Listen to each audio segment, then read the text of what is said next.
실패는 성공의 어머니라는 말이 있습니다. 사람이 살다 보면 실수도 하고 실패도 하고 넘어지고 자빠집니다. 한평생을 살면서 한 번도 실수하지 않은 사람, 한 번도 실패한 적이 없는 완벽한 사람 아무도 없습니다. 때로는 시험 때문에 실패하고, 취업에 실패하고, 결혼에 실패하고, 사업에 실패하고, 그런 실패를 거듭할 때가 있습니다. 또 어떤 사람은 물질에 넘어지고, 유혹에 넘어지고, 욕심에 넘어지고, 그래서 바닥을 칠 때도 있습니다. 성경을 봐도 성경의 믿음에 출중한 인물들, 우리가 존경하고 많이 본받고 싶어하는 인물들 중에도 넘어지고 실패했던 사람들이 참 많습니다. 첫사람 아담부터 사단의 유혹에 넘어져 버렸습니다. 믿음의 조상 아브라함, 여러분 두려움 때문에 아내를 루이라고 속이는 그런 사람이었습니다. 모세, 혈기로 말미암아서 가나안 땅 밟지를 못했습니다. 사울 왕, 질투심 때문에 한평생 다윗을 죽이려고 하다가 비참한 최후를 맞이해버렸습니다. 하나님 마음에 합한 자였던 다윗 왕, 성군 다윗 정욕 때문에 넘어졌습니다. 전무후무한 지혜를 얻었던 솔로몬, 교만 때문에 그 마지막이 참 쓸쓸하게 끝나버렸습니다. 여러분 성경에 누구를 봐도 실수하지 않고 실패하지 않고 넘어지지 않고 완벽하게 그 인생을 처음부터 끝까지 살아낸 사람은 아무도 없습니다. 그러나 중요한 것은 하나님의 은혜가 임하면 다시 일어날 수 있는 것입니다. 아니, 하나님의 은혜로 다시 일어나야만 합니다. 이것이 우리 그리스도인의 삶의 모습입니다. 예수님의 수제자였던 베드로 다르지 않았습니다. 예수님께서 십자가 사역을 앞두고 제자들에게 너희가 다 나를 버릴 것이다 말씀하십니다. 그때 베드로가 아닙니다 주님, 다른 사람 다 버릴지라도 저는 결코 버리지 않습니다. 내가 죽는 자리에 나아갈지언정 주님 버리지 않습니다. 호언장담을 했습니다. 결과는 어떻게 됐습니까? 우리가 잘 압니다. 주님을 3번이나 부인해버리는 나락으로 떨어져 버렸습니다. 그러나 베드로의 인생이 거기에서 멈추지 않았습니다. 자신의 잘못을 깨닫고 주님 앞에 대성통곡을 합니다. 여러분 여기서 대성통곡을 한다라고 하는 것은 참여하는 것이고 다시금 두 주먹을 불끈 쥐고 주님 주시는 은혜로 일어나는 것입니다. 오늘 예배를 드리며 말씀을 듣는 모든 성도님들 가운데 이런 은혜가 있기를 주님의 이름으로 축원합니다. 베드로가 넘어졌지만 실패했지만 실수했지만 바닥을 쳤지만 그것으로 인생을 끝내지 않았다는 것입니다. 다시금 이 속 깊은 곳에서 우러나는 그런 통곡으로 하나님 앞에 참여하고 두 주먹을 불끈 쥐고 다시금 일어난 것입니다. 베드로의 통곡은 그래서 하나님의 놀라운 은혜입니다. 여러분, 베드로의 통곡은 어떻게 가능합니까?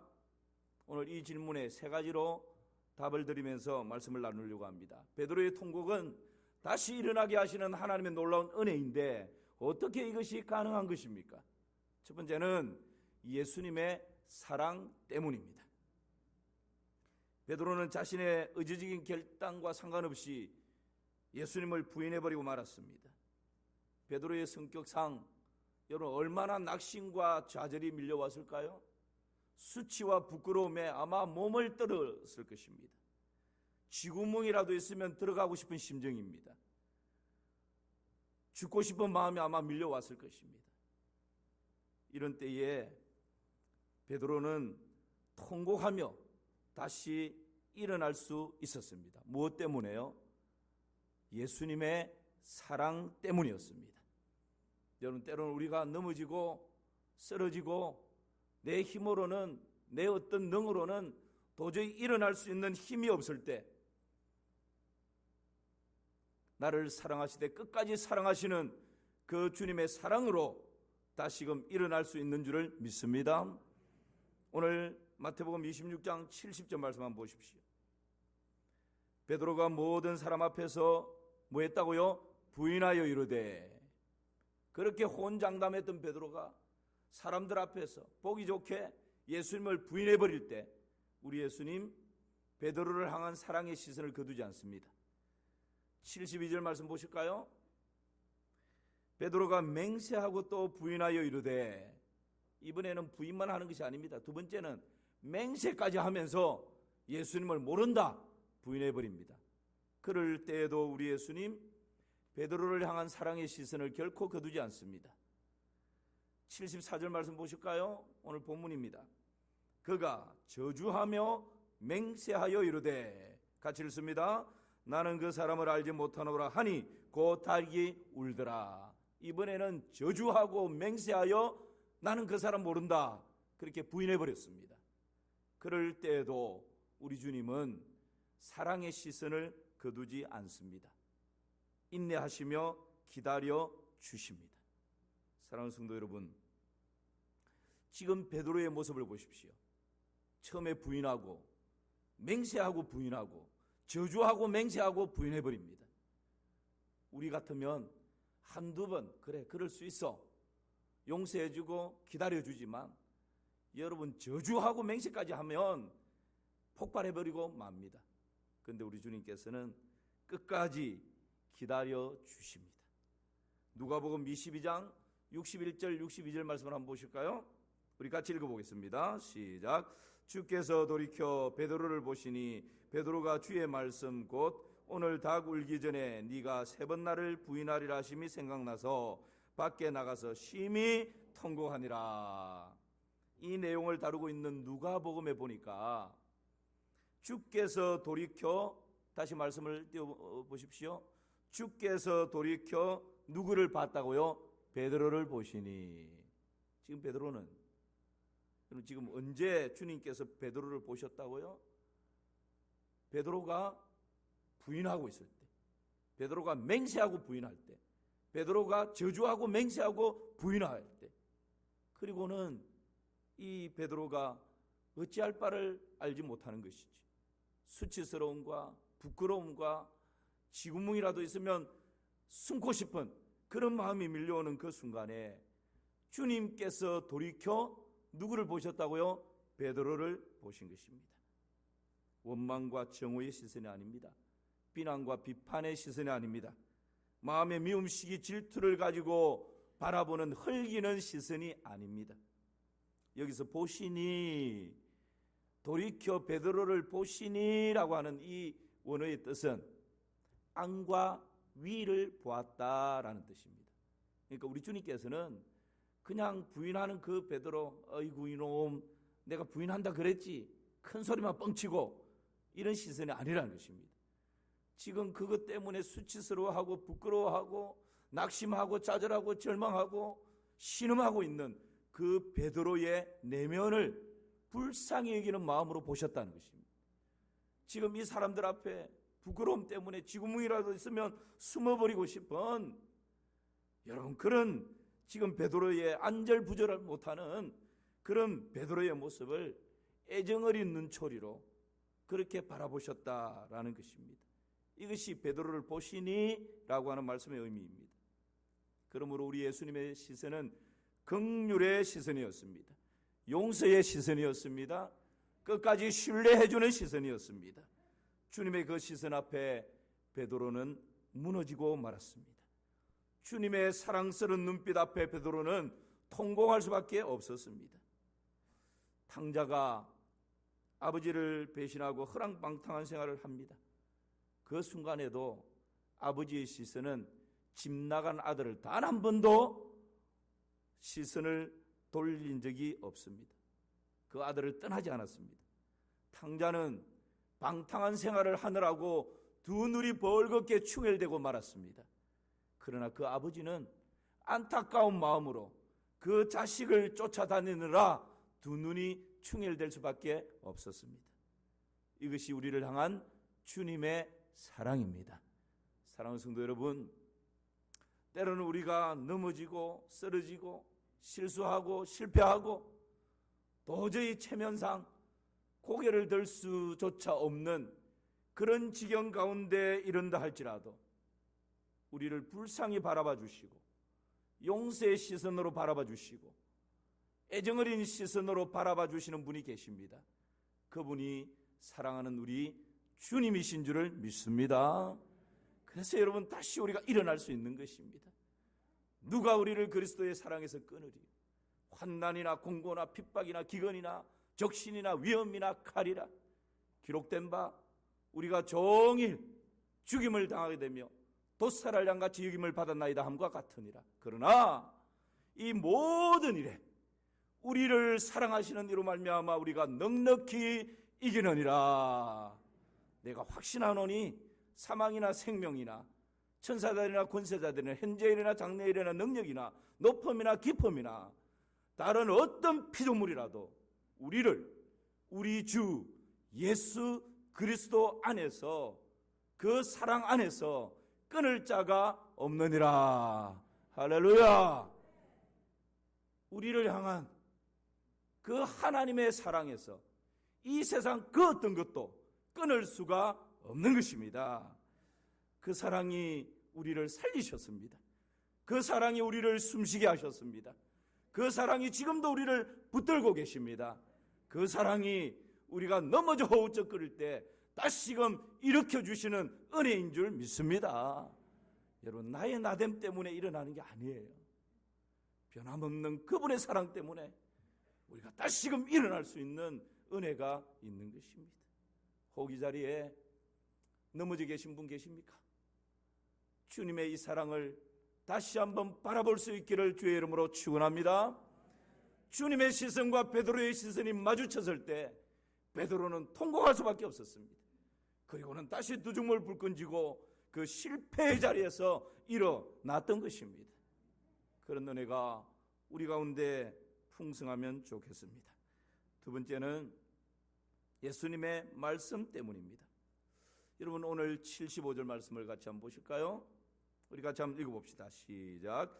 이에 베드로가 예수의 말씀에 닭 울기 전에 네가 3번 나를 부인하리라 하심이 생각나서 밖에 나가서 심히 통곡하니라. 여러분, 자세히 다시 한번 보십시오. 이에 베드로가 예수의 말씀에 닭 울기 전에 네가 3번 나를 부인하리라 하심이 어떻게 해요? 생각나서.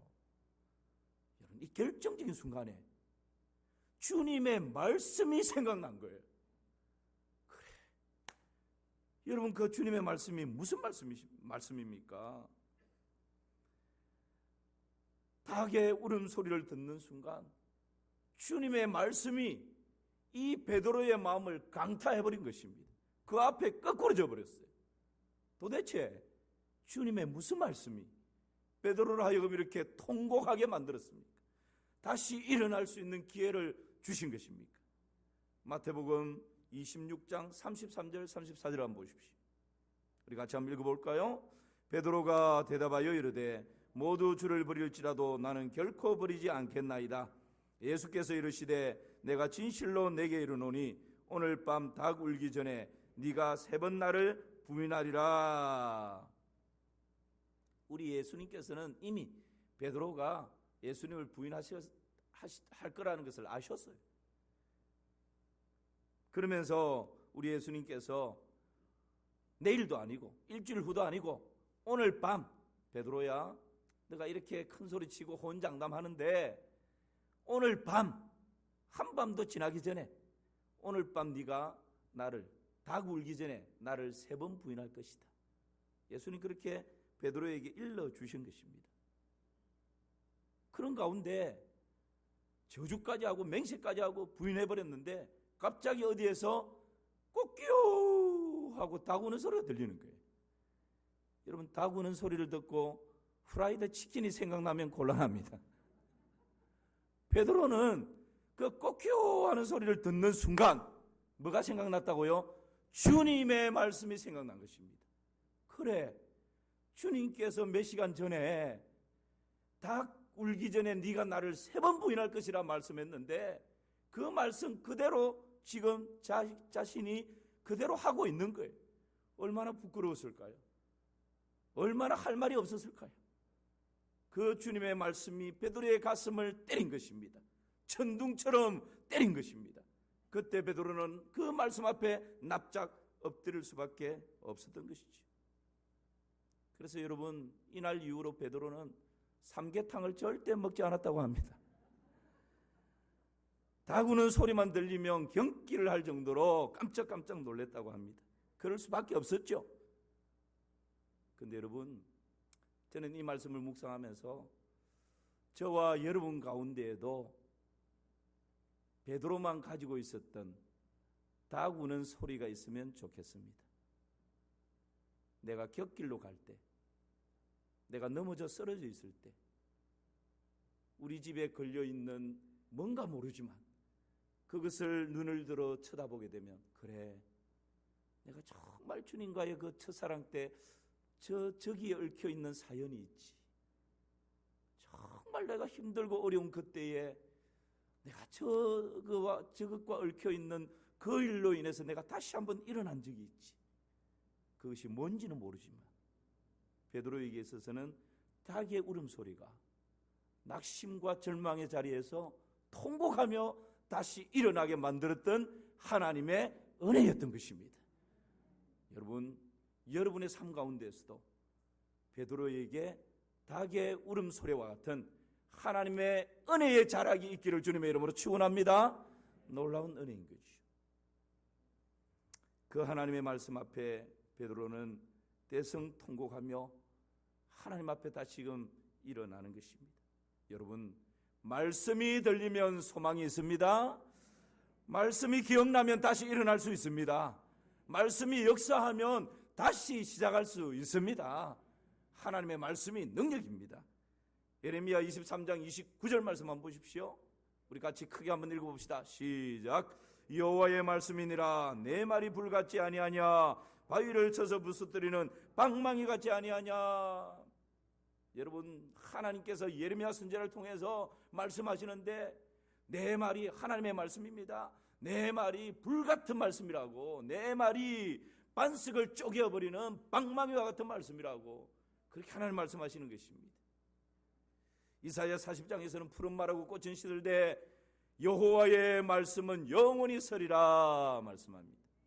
히브리서 4장 12절에서는 하나님의 말씀은 살았고 운동력이 있어서 좌우의 날선 어떤 것보다도 예리하여 혼과 영과 및 관절과 골수를 찔러 쪼개기까지 하며 마음의 생각을 감찰하고 판단하고 통달하신다고 말씀하고 있습니다. 여러분, 말씀이 능력입니다. 디모데후서 3장 16, 17절에서는요, 모든 성경은 하나님의 감동으로 된 것으로 교훈과 책망과 바르게 함과 의로 교육하기에 유익하니 이는 하나님의 사람으로 온전케 하며 모든 선한 일을 행하기에 온전케 하려 함이라 말씀하십니다. 여러분, 말씀이 능력입니다. 말씀이 임하면 마른 뼈도 살아나는 것입니다. 말씀이 임하면 안전병이도 일어나는 것입니다. 말씀이 임하면 죽었던 나사로도 걸어 나오는 것입니다. 여러분, 우리의 신앙생활에서 말씀을 빼버리면 뭘 붙들고 신앙생활을 하겠어요? 이 말씀은 교훈적인 것이 아닙니다. 이 말씀은 윤리적이고 도덕적인 것이 아닙니다. 하나님의 말씀은 죽은 자들을 살리는 능력인 줄을 믿습니다. 그래서 여러분, 우리가 말씀을 붙드는 것입니다. 성 어거스틴은 젊은 날에 술과 여자와 이단에 빠졌어. 이단 만이교에 빠져서 허랑방탕한, 그야말로 누가복음에 나오는 탕자와 같은 생활을 했습니다. 그런데 감사한 것은 이 어거스틴의 내면 가운데 이런 방탕한 생활을 하고 있지만 진리에 대한 목마름이 있었던 거예요. 하나님에 대한 갈급함이 있었던 거예요. 방탕한 생활로 쾌락을 즐기고 있지만 괴로운 거예요. 그게 행복이 아닙니다. 늘 괴로운 거예요. 답답한 거예요. 그 무엇으로 채울 수 없는 그런 공함이 있었습니다. 그래서 늘 정원을 산책하면서 이 괴로움을 달래기도 하죠. 하루는 슬픔에 빠져서 정원을 거닐다가 무화과 나무 밑에 엎드려서 슬피 웁니다. 내 모습을 보니까 여러분, 죄 지으면 행복할 것 같죠? 그렇지 않습니다. 홀로 있을 때 얼마나 괴로운지 자신의 모습을 보면서 너무 답답한 가슴을 치면서 울고 있는 그때에 옆집에서 아이들이 막 놀면서 노래를 부르는데 들고 읽으라 들고 읽으라 그런 노래 가사가 들리는 거예요. 그런데 그 노래 가사가 하나님의 음성으로 들렸습니다. 그래서 어거스틴이 자기 집으로 뛰어들어가서 성경책을 펼칩니다. 들고 읽으라 그 말이 성경책을 들고 읽으라는 하나님의 음성으로 들렸기 때문에 뛰어들어가서 성경책을 쫙 펼친 거예요. 그런데 여러분 어떤 말씀이 펼쳐졌을까요? 로마서 13장 12절에서 14절의 말씀이 펼쳐졌습니다. 여러분 제가 읽고 마지막 절은 같이 한번 읽어봅시다. 밤이 깊고 낮이 가까웠으니 그러므로 우리가 어둠의 일을 벗고 빛의 갑옷을 입자. 낮에와 같이 단정히 행하고 방탕하거나 술 취하지 말며 음란하거나 호색하지 말며 다투거나 시기하지 말고 같이요 오직 주 예수 그리스도로 옷 입고 정욕을 위하여 육신의 일을 도모하지 말라. 정확한 하나님의 이 말씀, 어거스틴을 향한 이 말씀 앞에 어거스틴은 천둥 번개를 맞는 것처럼 그 자리에서 거꾸로 져버렸습니다. 그리고 하나님 앞에 처절한 참회의 시간들을 가집니다. 거기에서 쓰여졌던 책이 참회록이지 않습니까? 오고 오는 시대 가운데 모든 그리스도인들에게 강력한 영향력을 미친, 지금도 어거스틴의 참회록을 여러분 다 손에 하나 들고 있을 정도입니다. 이 일 이후에 어거스틴은 성자, 세인트라고 하는 것은 성자라는 말입니다. 앞에 성 어거스틴으로, 성자 어거스틴으로 완전히 변화되어 버린 것입니다. 하나님의 말씀이 임하니까 여러분 방탕한 생활 가운데 오히려 성자가 되는 은혜가 있는 것입니다. 말씀이 능력입니다. 사랑하는 성도 여러분, 여러분의 인생을 이끌어가고 있는 말씀이 무엇입니까? 내가 넘어져 있을 때 나를 일으키시는 말씀의 능력을 더 많이 경험할 수 있기를 주님의 이름으로 축복합니다.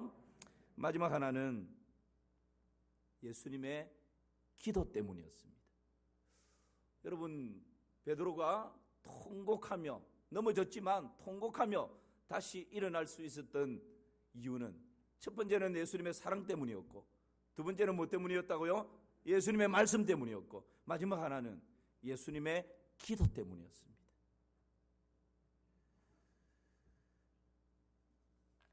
누가복음 22장 31절에서 32절 말씀 같이 한번 보실까요? 우리 같이 한번 읽어보겠습니다. 시작. 시몬아 시몬아 보라 사단이 너를 밀가루로 다루고 요구하였으나 그러나 내가 너를 위하여 내 믿음이 떨어지지 않기를 기도하였노니 너는 돌이킨 후에 내 형제를 굳게 하라. 말씀을 좀 그대로 띄워놔 주시고요. 이 기도가, 이 예수님의 베드로를 위한 기도가 언제 이루어졌다고요? 언제 기도했다고요? 여러분 베드로가 다른 사람 다 버려도 저는 결코 버리지 않습니다. 죽을지언정 버리지 않습니다. 큰 소리 쳤을 때 그때 예수님께서 베드로야 오늘 닭 울기 전에 네가 세 번 나를 부인할 것이다. 그렇게 말씀하시면서 예수님께서 베드로에게 이 못난 놈 큰 소리만 뻥뻥 치고 곧 그 큰 소리 친 거 책임도 못 질 거면서 그렇게 하지 않으셨다는 거예요. 그 연약함이 눈에 보이는 그 제자를 위해서 그 순간에 우리 예수님이 기도하셨다는 것입니다. 그 기도가 무슨 기도입니까? 그런 가운데서도 믿음을 잃지 않도록 기도한 것입니다. 그 가운데서도 사명을 놓지 않도록 기도한 것입니다. 시몬아 시몬아 보라 사단이 너를 밀가루로 하려고 요구하였으나 그러나 내가 너를 위하여 내 믿음이 떨어지지 않기를 어떻게 했다고요? 기도하였노니 너는 돌이킨 후에 내 형제를 어떻게 하라고요? 굳게 하라. 네가 가야 할 사명의 길 당당히 걸어가라 라고.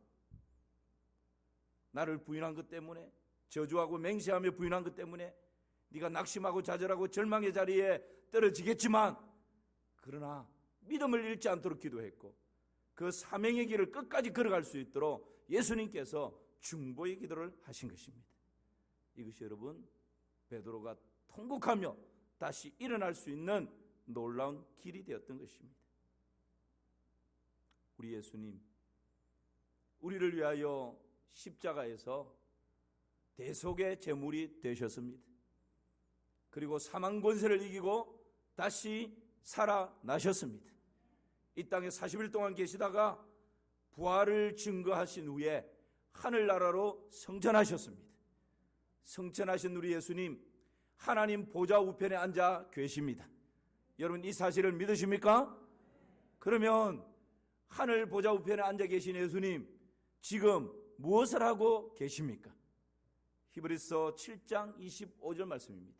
우리 같이 한번 읽어볼까요? 시작. 그러므로 자기를 힘입어 하나님께 나아가는 자들을 온전히 구원하실 수 있으니 이는 그가 항상 살아계셔서 그들을 위하여 간구하심이라. 그가 항상 살아계셔서 그들을 위하여 뭐 하신다고요? 간구하시고 계십니다. 하나님 보좌 우편에 앉아 계신 우리 예수님, 지금도 우리를 위하여 변호하고 계십니다. 우리를 위하여 간구하고 계십니다. 우리가 넘어지고 쓰러지고 때로는 목사님, 기도가 중요한 것 아는데 기도할 수 있는 힘조차 없네요.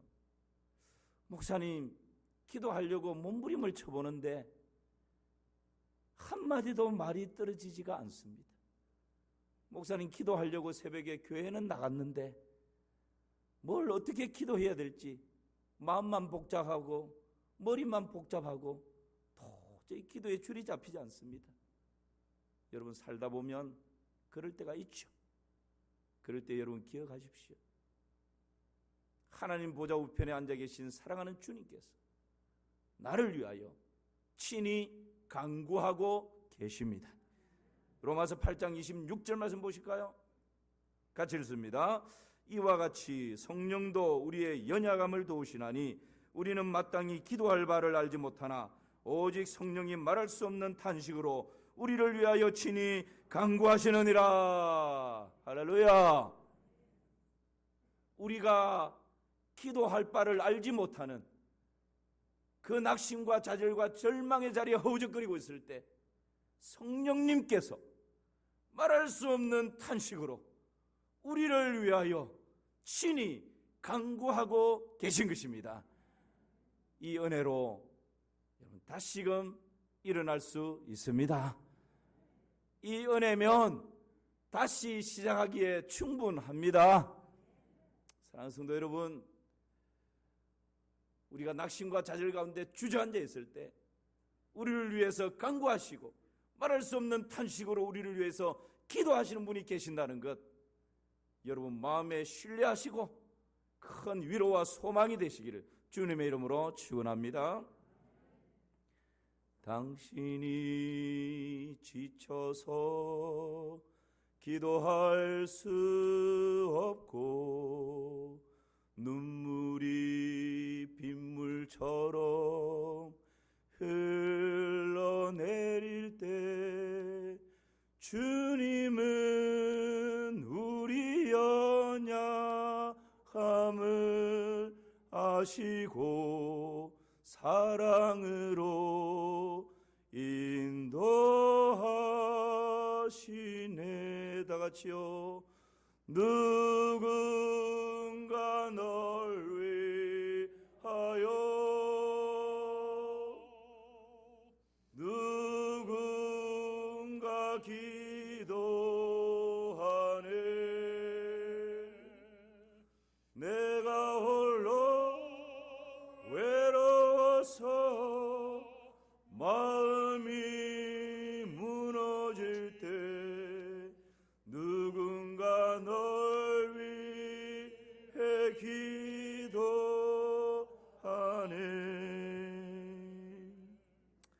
우리의 마음이 홀로 외로워 무너질 때 다시 일어날 수 있는 길이 있다면 그것은 무엇 때문입니까? 누군가 날 위해 기도하고 계시기 때문입니다. 그 은혜가 우리를 덮고 있는 것이죠. 고대 중세로 넘어오는 무렵에 이탈리아의 밀라노라고 하는 도시에서 실제 있었던 일입니다. 예배 시간도 아닌데 예배당에 한 여인이 들어와서는 어깨를 들썩거리면서 통곡을 하기 시작했습니다. 10분이 지나고 20분이 지나고 30분이 지났는데 그 통곡은 끝이 나지 않습니다. 급기야는 교회의 감독인 암브로스라고 하는 사람이 와서 그 여인 곁으로 가서 어깨를 살짝 터치하면서 부인, 뭔가 큰 어려움을 당하셨군요. 그렇게 위로를 합니다. 그때 이 부인이 그 암브로스 감독을 향해서, 감독님, 어떻게 하면 좋습니까? 우리 아이가 이단에 빠져 있고 허랑방탕한 생활을 하며 이렇게 돌아오지 않고 있는데 저는 어떻게 하면 좋습니까? 그렇게 하소연을 합니다. 그때에 눈물로 온 얼굴이 범벅이 되어 있는 그 여인을 향해서 암브로스 감독이 이런 유명한 말을 남깁니다. 부인, 걱정하지 마세요. 기도하는 사람의 자식은 결코 망하지 않습니다. 여러분, 그 부인이 모니카라고 하는 부인입니다. 바로 성 어거스틴의 어머니였습니다. 어거스틴이 그렇게 방탕한 생활을 하는 가운데서도 그 10년 가운데 목마름이 있었던 이유가 무엇일까요? 어느 날 갑자기 들고 읽어라 하는 그 아이들의 노래 가사가 하나님의 음성으로 들렸던 이유가 무엇일까요? 그 음성을 듣고는 집으로 쫓아 들어가서 성경을 펼쳤던 이유가 있다면 그것이 무엇일까요? 성경을 펼쳤는데 로마서 13장 12절에서 14절 천둥번개처럼 그 어거스틴의 마음을 강타해버리는 그 말씀 앞에 거꾸로 져버릴 수밖에 없었던 그 이유가 있었다면 그것이 무엇일까요? 기도하는 사람의 자식은 결코 망하지 않는 것입니다. 이런 어머니의 눈물의 기도가 그 자식을 방탕한 자식에서 성자 어거스틴으로 바꾸어 놓았던 것입니다. 오늘 절망의 자리에 주저앉아 있는 분이 계십니까? 주님께서 내미시는 기도의 손길을 붙잡으시고 다시 일어나실 수 있기를 주님의 이름으로 축원합니다. 오늘 말씀 정리하겠습니다. 베드로의 통곡은 다시 일으키시는 하나님의 은혜였습니다. 베드로의 통곡은 어떻게 가능합니까? 첫 번째, 예수님의 뭐 때문에요? 사랑 때문입니다. 두 번째는요, 예수님의 말씀 때문입니다. 세 번째는요, 예수님의 기도 때문입니다. 오늘 이 말씀 붙들고 한 주간도 주님의 이름으로 승리하며 살아가시기를 주님의 이름으로 축원합니다.